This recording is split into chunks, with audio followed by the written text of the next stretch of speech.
നമുക്ക് കിരണിന്റെയും കല്യാണിയുടെയും വരാൻ പോകുന്ന ആഴ്ചയിൽ നല്ലൊരു കഥ കേട്ടാലോ?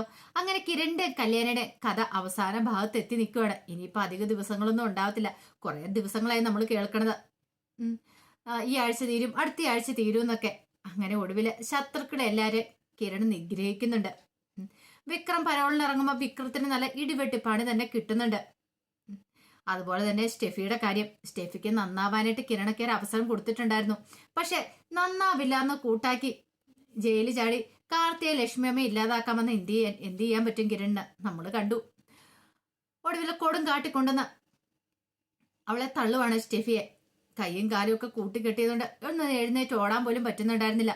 അതിനുശേഷം അവളുടെ ഫോണിൽ നിന്ന് ഗംഗാപ്രസാദിന്റെ കൂട്ടാളികളെയും കൂടെ ആ കൊടുങ്കാട്ടിലേക്ക് വിളിച്ചു വരുത്തുന്നുണ്ട്. അവന്മാര് ഭയങ്കര സന്തോഷത്തോടെ വരുന്നേ.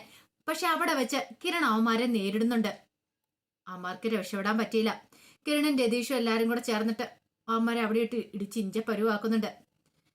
സ്റ്റെഫിക്ക് ഒരു പ്രതീക്ഷ ഉണ്ടായിരുന്നു, ഗംഗാപ്രസാദിന്റെ കൂട്ടാളികൾ അങ്ങോട്ടേക്ക് വരും, തന്നെ രക്ഷിക്കുമെന്നൊക്കെയുള്ള. പക്ഷെ ആ കൊടുങ്കാട്ടില് അവളെ രക്ഷിക്കാനായിട്ട് വരാനായിട്ടാ വേലു അവൾക്ക് കാവല് നിൽക്കുമായിരുന്നു. കിരൺ ഇവന്മാരെ ഗംഗാപ്രസാദിന്റെ കൂട്ടാളികളെ ഇല്ലാതാക്കി അവന്മാരെ അവിടെ ഇട്ടെന്നുള്ള കാര്യം അറിഞ്ഞു കഴിഞ്ഞപ്പോ തന്നെ വേലു എന്ത് ചെയ്തു?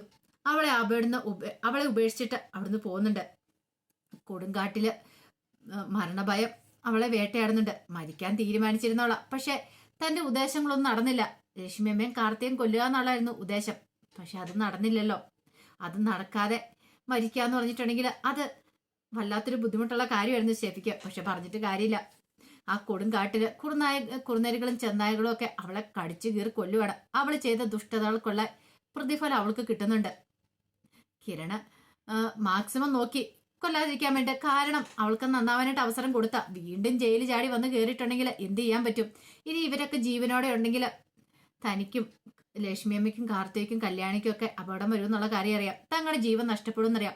അങ്ങനെ ഒരു സാഹചര്യത്തിലാണ് കിരൺ ഇങ്ങനെ ഒരു തീരുമാനം എടുക്കുന്ന പോലും. അല്ലെങ്കിൽ ഒരിക്കലും കിരൺ അങ്ങനെയൊന്നും ചെയ്യത്തില്ലായിരുന്നു. അങ്ങനെ അവരുടെ കാര്യത്തിൽ ഒരു തീരുമാനം ഉണ്ടാക്കിയതിന് ശേഷമാണ് കിരൺ പോരുന്നത്. കിരൺ വന്നു കഴിഞ്ഞപ്പോൾ ലക്ഷ്മിയമ്മയും കാർത്തികയ്ക്ക് നോക്കിയിരിക്കുമായിരുന്നു. കിരണിനോട് കാര്യങ്ങൾ തിരക്കുന്നുണ്ട്. കിരൺ പറഞ്ഞു, ഇനി അവളുടെ കാര്യം ഓർത്ത് വിഷമിക്കേണ്ട. അവളെ കുറുനരികളും ചെന്നായികളും ഒക്കെ കടിച്ചു കീറി കൊല്ലും. പിന്നെ അവളെ അന്വേഷിച്ച് ആരും വരാനും പോകുന്നില്ല. ജയിലിൽ ചാടിയവളല്ലേ, അവൾ എവിടെയും ഒളിവിൽ കഴിയുമെന്ന് കരുതും. അത് മാത്രമല്ല, അവളെ കുറിച്ച് പരാതി കൊടുക്കാനൊന്നും ആരുമില്ല. അവളുടെ വീട്ടുകാർ പോലും ഇല്ല. അവളുടെ വീട്ടുകാരൊക്കെ പണ്ടേ അവളെ ഉപേക്ഷിച്ചാണ്. അവളുടെ സ്വഭാവം കൊണ്ട് അവൾ ക്രിമിനൽ മൈൻഡിലേക്ക് പോകാന്ന് അറിഞ്ഞു കഴിഞ്ഞപ്പോ തന്നെ അവളുടെ വീട്ടുകാരെ അവളെ ഉപേക്ഷിച്ച. ഇനിയിപ്പൊ ആര് പരാതി കൊടുക്കാനാ? ഗംഗാപ്രസാദിന്റെ അരിയിലേക്ക് അവളെ പറഞ്ഞു വിട്ടു. അതുകൊണ്ട് പേടിക്കേണ്ട കാര്യമൊന്നുമില്ലെന്ന് കിരൺ പറഞ്ഞു. ഈ സമയത്ത് ലക്ഷ്മി പറഞ്ഞു, മോനെ അതുകൊണ്ടായില്ല. ഇനി ഒരുത്തനുണ്ടല്ലോ വിക്രം, അവൻ എപ്പോഴാ പരോളിൽ ഇറങ്ങണമെന്ന് അറിയത്തില്ല. കല്യാണി മോൾക്ക് ഒരു ആപത്തും ഉണ്ടായിക്കൂടാ.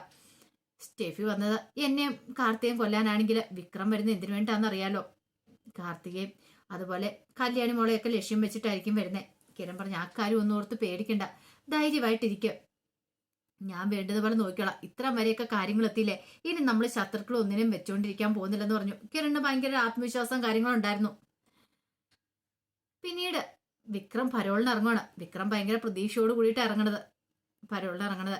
അങ്ങനെ പരോളിന് ഇറങ്ങി നിറഞ്ഞു കഴിഞ്ഞപ്പോഴത്തേനും സരയു അവനെ കാണാൻ ചെല്ലുന്നുണ്ട്. സരയുവിന് പല ഉദ്ദേശങ്ങളും ഉണ്ടായിരുന്നു. എത്രയും പെട്ടെന്ന് തന്നെ കല്യാണി ഇല്ലാതാക്കണം, കിരണിനെ സ്വന്തമാക്കണം. അതിന് പറ്റിയ ഒരു ആയുധം എന്ന് പറഞ്ഞാല് വിക്രമാണ്. വിക്രത്തെ കൊണ്ട് അത് നടത്തിക്കണം. അതേ വേണ്ടിയിട്ടാ. അപ്പൊ തന്റെ മേൽ കുറ്റം വരത്തുമില്ല, തനിക്ക് കിരണിനെ സ്വന്തമാക്കാം. അങ്ങനെ കരുതിയിട്ടാണ് സരയു ചെല്ലുന്നത്. സരയു ചെന്ന് വിക്രത്തോട് കാര്യങ്ങൾ സംസാരിക്കുന്നുണ്ട്. നിനക്ക് എന്ത് വേണ്ട സഹായം ഞാൻ ചെയ്തു തരാം. ഞാൻ പറയുന്നത് നീ അനുസരിക്കണം. ആ കല്യാണി ഉണ്ടല്ലോ, അവളെ തീർത്ത് കളയണമെന്ന് പറഞ്ഞു. വിക്രം പറഞ്ഞു, അതിനു വേണ്ടി തന്നെ ഞാൻ ഇങ്ങോട്ടേക്ക് ഇറങ്ങിയത്. ഗംഗയെണ്ണ ഇല്ലാതാക്കിയവരെ തീർക്കണമെന്ന് എനിക്ക് ആഗ്രഹം ഉണ്ടായിരുന്നു. അത് മാത്രമല്ല, കല്യാണിയുടെ കാർത്തിയുടെ കാര്യത്തിലേക്ക് എനിക്കൊരു തീരുമാനം ഉണ്ടാക്കണം. അവരെ തീർക്കണം. അവരെ തീർക്കാതെ എനിക്ക് ജയിലിലേക്ക് ഇനി തിരികെ പോകാൻ പറ്റില്ല. പരോള് തീരുന്നതിന് മുമ്പ് അതെനിക്ക് ചെയ്യണമെന്ന് പറഞ്ഞു. എന്റെ ശത്രുക്കളൊക്കെ എനിക്ക് ഇല്ലാതാക്കണം. അപ്പോഴേക്ക് സരയു പറഞ്ഞു, നീ കല്യാണിയൊക്കെ ഇല്ലാതാക്കിയോ, പക്ഷെ കിരണിനെ ഒന്നും ചെയ്യരുമെന്ന് പറഞ്ഞു. അവനെ ചെയ്യരുമെന്നോ? അവനാ എന്നെ ഇടിച്ചിഞ്ച പരുവാക്കിയത്. അവനെ ഞാൻ വെറുതെ വരണം എന്നാണോ പറയണേ? സരയു പറഞ്ഞു, അതെ, അവനെ വെറുതെ വരണം. കാരണം എനിക്ക് അവനെ വേണം. എപ്പോഴും ഞാൻ അവനെ ഇഷ്ടപ്പെട്ടു പോയടാ. മനോഹർ എന്റെ ജീവിതം തൊലച്ചതിന് ശേഷം പോയില്ലേ, പിന്നീട് ഞാൻ കിരണിനെ ഇഷ്ടപ്പെട്ടു പോയി. എനിക്ക് അവനെ വേണം. അവനുമായിട്ട് എനിക്കൊരു ജീവിതം വേണം. നീ കല്യാണി ഇല്ലാതാക്കിക്കോ, പക്ഷെ അവനെ ഒന്നും ചേരുമെന്ന് പറഞ്ഞു കിരണിനെ. വിക്രത്തിനൊരു ഞെട്ടല ഉണ്ടായത് സരു ഇങ്ങനെ പറഞ്ഞു കഴിഞ്ഞപ്പോ, കിരണിനെ ഇവിടെ ഇഷ്ടപ്പെടുന്നോ എന്നൊരു ചിന്തയൊക്കെയായിരുന്നു മനസ്സിൽ. പിന്നീട് സരയു പറഞ്ഞു, നിനക്ക് എന്താ വേണ്ടതെന്ന് വെച്ചാൽ നിനക്ക് ഞാൻ ചെയ്തുതരാം. നിനക്ക് താമസിക്കാനുള്ള കാര്യങ്ങളൊക്കെ ഞാൻ കണ്ടെത്തി വെച്ചിട്ടുണ്ട്, അവിടെ നിനക്ക് താമസിക്കാം. അപ്പോഴേക്കും വിക്രം പറഞ്ഞു, എനിക്ക് ആയുധം വേണം അവരെ തീർക്കണമെങ്കിൽ. സരയു പറഞ്ഞു, അതാണോ? അതൊക്കെ ഞാൻ സംഘടിപ്പിച്ച ഒന്നാളെന്ന് പറഞ്ഞു. നിനക്ക് തോക്കാണ് വേണ്ടെങ്കിൽ അതൊക്കെ ഞാൻ കൊണ്ടെത്തിച്ചേരാം, പക്ഷെ തീർക്കണം. കല്യാണിയോ ജീവനോടെ വെറുതെ വെച്ചേക്കരുത്. ആരെ തീർത്തില്ലെങ്കിലും അവളെ തീർത്തിട്ടോ നീ പോകാവുള്ളെന്ന് പറഞ്ഞു.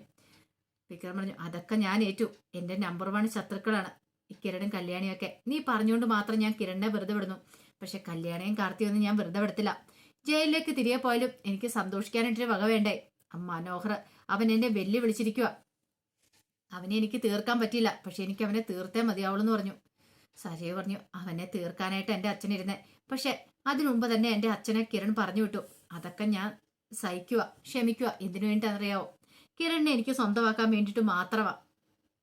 അവൻ അത്രയും വലിയ ക്രൂരത ചെയ്തിട്ട് പോലും അവനോട് ഞാൻ സഹിച്ച എന്തുകൊണ്ടാണെന്നറിയാവോ? അവൻ എനിക്ക് ഇഷ്ടമായതുകൊണ്ട് മാത്രം.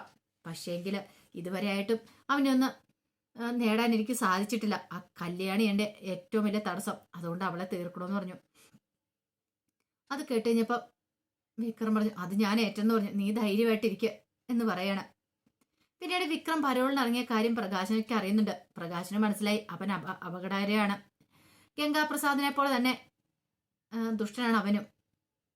കല്യാണിയും കാർത്തികയും ഒക്കെ പോയി കാണുന്നുണ്ട്. പ്രകാശൻ പറഞ്ഞു, മക്കളെ നിങ്ങൾ സൂക്ഷിക്കണം. അവൻ എപ്പോഴും ഏത് നിമിഷം വേണമെങ്കിലും ഇങ്ങോട്ടേക്ക് വരാം. വൈരാഗ്യ ബുദ്ധിയോട് കൂടിയിട്ടായിരിക്കും വരുന്നത്. ഇനിയിപ്പോൾ അവൻ ജയിലിലേക്ക് പോകുന്നതിന് ഒരു അർപ്പം ഉണ്ടായിരിക്കില്ല. ഇത്ര നാളും ജയിലിൽ കിടന്നുകൊണ്ട് അവൻ ശേഷിച്ചുകാലം അവിടെ കിടക്കാനായിരിക്കും ആഗ്രഹിക്കുന്നത്. നിങ്ങൾ സൂക്ഷിക്കണം എന്ന് പറഞ്ഞു. കാർത്തി പറഞ്ഞു, അവൻ വന്നിട്ട് ഞങ്ങളൊന്നും ചെയ്യാൻ പോകുന്നില്ല അച്ഛാന്ന് പറഞ്ഞു.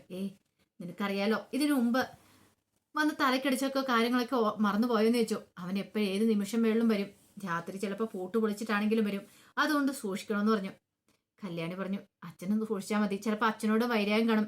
ഞങ്ങളെയൊക്കെ ചേർത്ത് പിടിക്കുന്നതുകൊണ്ട് അച്ഛനോടും അവന് വൈരാഗ്യം കാണുമെന്ന് പറഞ്ഞു. അതൊക്കെ എനിക്ക് അറിയാൻ പോളെ. എൻ്റെ കാര്യം ഓർത്ത് നിങ്ങൾ പേടിക്കണ്ട. അവനെ വളർത്തി വഷളാക്കി വിട്ട ആൾ ഞാനാണ്. അപ്പം എന്ത് ചെയ്യണമെന്ന് എനിക്ക് നന്നായിട്ടറിയാം. പക്ഷെ നിങ്ങൾക്കൊരു പോറൽ പോലും സംഭവിക്കാൻ ഞാൻ സമ്മതിക്കില്ല എന്ന് പറഞ്ഞു. ഒടുവിൽ പ്രകാശം വിക്രത്തെ പോയി കാണുന്നുണ്ട്. വിക്രത്തെ കണ്ട് സംസാരിക്കുന്നുണ്ട്. എടാ, ഇനിയെങ്കിലും നീ നന്നാവാൻ നോക്ക്. ഗംഗാപ്രസാദും രാഹുലിനും അവർ ചെയ്ത തെറ്റിനുള്ള ശിക്ഷയെ കിട്ടി.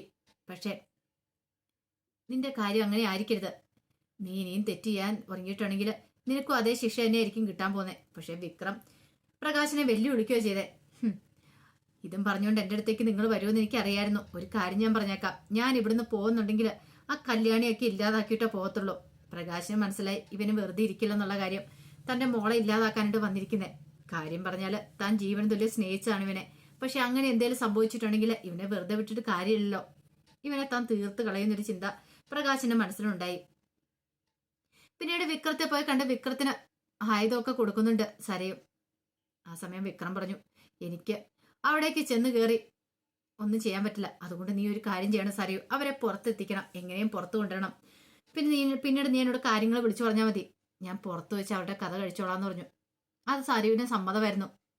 ഒടുവിൽ സരയു കല്യാണിയെ കാണാൻ പോകുന്നുണ്ട്. കല്യാണിയെ പോയി കണ്ട് കല്യാണി ഇങ്ങനെ വിശേഷങ്ങളൊക്കെ തിരക്കുന്ന സമയത്ത് പറഞ്ഞു, എത്ര ദിവസമായി നീ വീടിനുള്ളിൽ തന്നെ ഇരിക്കുന്നത്, നമുക്കൊരു കാര്യം ചെയ്യാം, പുറത്തൊക്കെ ഒന്ന് പുറത്തൊന്ന് പോയി ചുറ്റിയടിച്ചിട്ട് വരാന്ന് പറഞ്ഞു.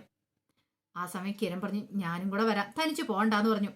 കല്യാണിയെ തനിച്ച് കൊണ്ടുപോകാനായിരുന്നു അവൾക്ക് ആഗ്രഹം. പക്ഷെ കിരണും കൂടെ വരുന്നുണ്ടെന്ന് അറിഞ്ഞപ്പോൾ എന്ത് ചെയ്യാൻ പറ്റും. ഒടുവിൽ അവരെങ്ങനെ പുറത്തു പോകാൻ തീരുമാനിച്ച പ്രകാശൻ അറിഞ്ഞു. പ്രകാശന് ഭയങ്കര ബുദ്ധിമുട്ടുള്ള കാര്യമായിരുന്നു. പ്രകാശൻ കല്യാണിയെ വിളിച്ചിട്ട് പറഞ്ഞു, മോളെ സൂക്ഷിക്കണം, കാരണം എപ്പോഴേ നിമിഷം വിക്രം വരുന്നെന്ന് പറയാൻ പറ്റില്ല, അതൊന്നും ഓർത്ത് അച്ഛൻ വിഷമിക്കണ്ടെന്ന് പറഞ്ഞു. അങ്ങനെ അവർ പുറത്തു പോവാണ്. പ്രകാശന്റെ മനസ്സിൽ ചില സംശയങ്ങളും കാര്യങ്ങളൊക്കെ ഉണ്ടായി. പുറത്തു പോകുന്ന സമയത്ത് സരയു വിക്രത്തിന് വിവരങ്ങൾ പാസ് ചെയ്യുന്നുണ്ട്. ഞങ്ങൾ ഇന്ന സ്ഥലത്തേക്ക് പോവാന്നൊക്കെ. വിക്രം അങ്ങനെ അവിടെ കാത്തു നിൽക്കുകയാണ്. അവർ ചെല്ലുന്നിടത്തേക്ക് കാത്തു നിൽക്കുകയാണ്. സരയു ഇങ്ങനെ സ്വപ്നം കിടന്ന് നടക്കുക. അപ്പൊ കിരണും കല്യാണിയും ചേർന്ന് നടക്കുകയാണ്. അപ്പൊ സരയു ഇങ്ങനെ സ്വപ്നം കാണുക, ഇപ്പൊ തന്നെ അവൻ വരും, വന്ന് കല്യാണിക്ക് നേരെ നിറയൊഴിക്കും, കല്യാണി താഴെ വീഴും, അതോടുകൂടി അവളുടെ കഥ കഴിയും, രക്ഷപ്പെട്ടു എന്നൊക്കെ ചിന്തിച്ചിങ്ങനെ സരയു നടക്കുവാണ്. സരയു ആ ലോകത്തെ ആയിരുന്നില്ല. പക്ഷെങ്കിൽ സംഭവിച്ച വേറെന്താണ്. അവര് പോകുന്ന സമയത്ത് നിറയൊഴിക്കാണ്ട് വിക്രം തോക്ക് ചൂണ്ടുവാണ്. കൃത്യസമയത്ത് തന്നെ പ്രകാശൻ അങ്ങോട്ടേക്ക് വന്നു. പ്രകാശം വന്നിട്ട് അവനെ വിക്രത്തെ കൈകാര്യം ചെയ്യുവാണ്. വിക്രത്തിന്റെ കാര്യത്തിലൊരു തീരുമാനം ഉണ്ടാക്കി ആ തോക്ക് വെച്ച് തന്നെ അവന്റെ കഥ കഴിക്കുവാണ്. ഒടുവില് തന്റെ പെൺമക്കൾക്ക് വേണ്ടിയിട്ട് പെൺമക്കളുടെ ജീവൻ രക്ഷിക്കാൻ വേണ്ടിയിട്ട് വിക്രത്തെ ഇല്ലാതാക്കിയിട്ട് പ്രകാശൻ ജയിലിലേക്ക് പോകുന്നുണ്ട്. അപ്പൊ അതിന്റെ വിശേഷങ്ങളൊക്കെ നമ്മൾ കാണാൻ പോകുന്നത്. ഇനിയിപ്പം കല്യാണിയും കാർത്തിയൊക്കെ രക്ഷിക്കേണ്ട പ്രകാശിന്റെ കടമോടിയെന്ന് പ്രകാശിന് തോന്നി. ആയ കാലത്ത് താൻ അവർക്ക് വേണ്ടി ഒന്നും ചെയ്തില്ല, പക്ഷെ ഇപ്പോഴെങ്കിലും അവർക്ക് വേണ്ടി എന്തെങ്കിലും ചെയ്യണ്ടേ. അങ്ങനെ കഥയുടെ അവസാന ഭാഗം എത്തുകയാണ്. അപ്പൊ അതിന്റെ വിശേഷങ്ങളൊക്കെ നമ്മൾ കാണാൻ പോകുന്നത്. ആ വിശേഷങ്ങൾക്കായി നമുക്ക് എല്ലാവർക്കും കാത്തിരിക്കാട്ടോ. ഒരിക്കൽ കൂടി എല്ലാവർക്കും ശുഭരാത്രി നേർന്നുകൊണ്ട് നിർത്തുന്നു.